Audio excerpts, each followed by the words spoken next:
Requirement bang pumirma sa mga pleadings at maging sa mga supporting documents ang defendant spouse sa isang petition for the annulment of marriage or petition for the declaration of nullity of marriage or legal separation? At saan siyang maaaring makakuha ng decree of annulment or decision regarding the declaration of nullity of marriage?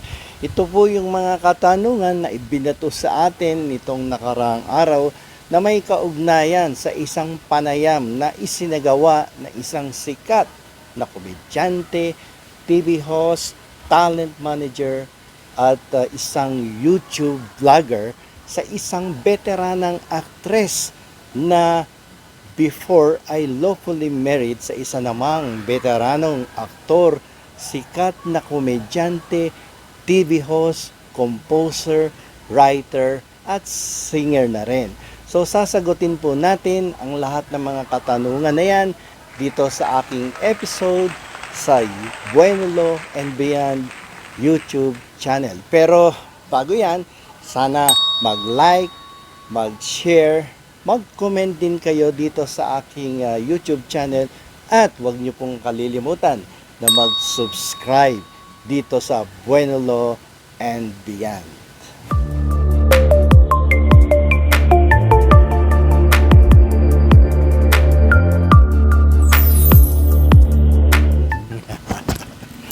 Ayan, sasagutin po natin yung mga katanungan na yan na gumugulo sa inyong mga isipan. Kailangan bang pumirma ang isang defendant spouse sa mga dokumento or sa pleadings na isusumite sa ating hukuman na may kaugnayan sa petition for the declaration of nullity of marriage or petition for the annulment of marriage or petition for legal separation? At saan siya kukuha ng mga dokumento or desisyon ng hukuman kung sakasakaling naglabas na ng pinal na desisyon ang ating hukuman? So, bilang kasagutan sa mga katanungan na yan, umpisahan po natin ang pagpapaliwanag ayon sa existing rules and regulations ng ating Korte Suprema.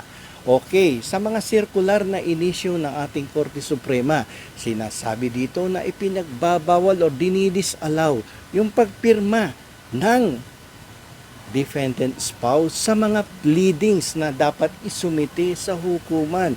Bakit kanyo? Sapagkat kapag ikaw ay pinapirma, may possibility na nagkaroon ng collusion. Yung collusion sa legal parlance, ang ibig pong sabihin yan sa ordinaryang lengguwahe, sa buwatan. At pakikipag-ugnayan upang mapawalang bisa ang inyong kasal.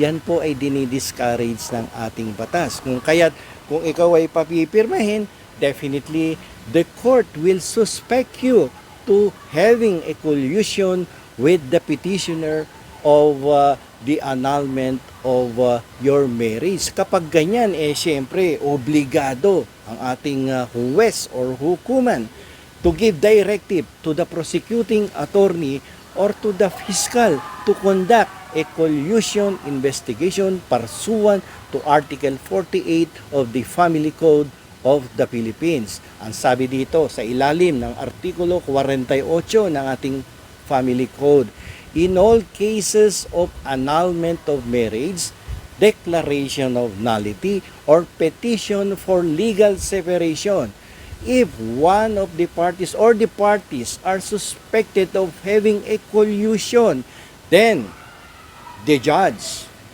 handling the case is under obligation to call the attention of the prosecuting attorney or the fiscal and conduct the collusion investigation para maiwasan itong mga sabwatan, mga pakikipag-ugnayan sa mag-asawang gustong ipawalang bisa ang kanilang kasal. At ito ay further explained by the Supreme Court in the case of Ancheta versus Ancheta, decided by the Supreme Court on March 3, if I am not mistaken, March 3, 2003.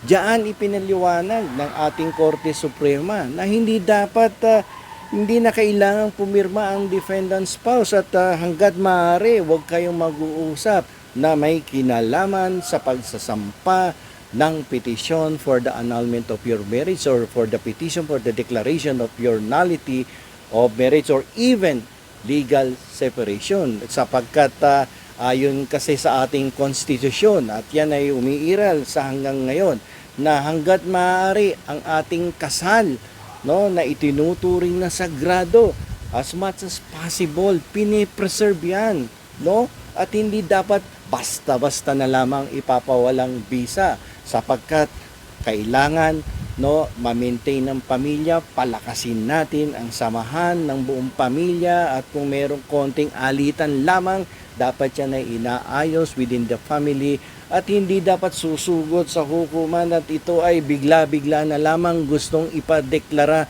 na walang bisa or ipawalang bisa. Yan po ang sinabi ng ating Korte Suprema sa kaso ni Ancheta versus Ancheta.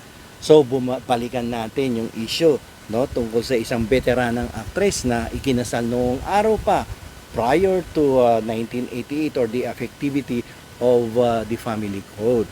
Sinasabi niya na hindi daw siya pumirma sa kahit anumang dokumento bilang suporta or part of the pleadings na isinumite sa hukuman. Wala daw siyang pinirmahan.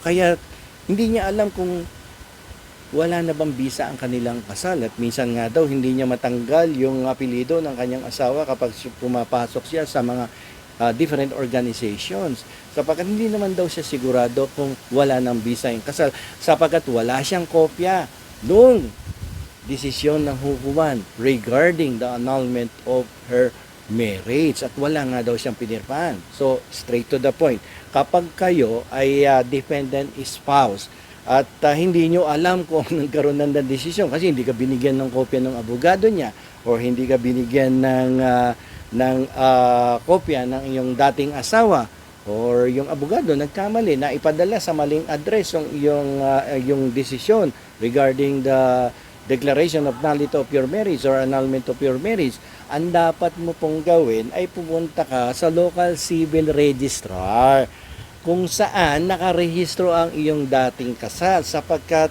obligado yan after the entry of judgment magiging final yung desisyon ng hukuman yan ay dapat ipadala sa local civil registrar yung desisyon at yan ay dapat marehistro doon. Kapag narehistro na doon ang annulment of your marriage or declaration of nullity of your marriage or legal separation, yan ay dadalhin sa ating National Census Office, yung Census Statistics Office, at doon ay lalagyan niya ng rehistro na. At para kung sakasakaling kayo ay magre-request ng kopya, ito ay available anytime. At yan ay ibibigay sa inyo, lalong-lalo na kung kayo ay one of the parties to the decree of annulment of your marriage. Kaya huwag kayong mag-aalala na wala kang kopya. Wag mo nang istorbohin yung dati mong asawa. Pumunta ka na lamang doon sa opisina ng local civil registrar at doon ay ikaw ay mag-request within 3 days. Yan po, ayon sa ating batas, yan po ay ibibigay dapat sa inyo ng sino mang staff na kung saan kayo ay humiling na bigyan ng kopya ng desisyon ng ating hukuman sa annulment of your marriage. So, yan po ating paliwanag na may kaugnayan dito sa isang panayam na isinagawa ng isang popular na YouTube vlogger, TV host, actor, comedian, at talent manager na rin dito sa isang veteranang actress na ikinasal noong araw sa isang napakasikat na komedyante, TV host, composer, writer, singer na rin. So hanggang sa susunod na episode mga amigos, mga amigas, ito pang muli ang inyong lingkod si Attorney Rene Bueno na sana'y may natutunan kayong muli dito sa aking YouTube channel. Marami pong salamat, hanggang sa muli.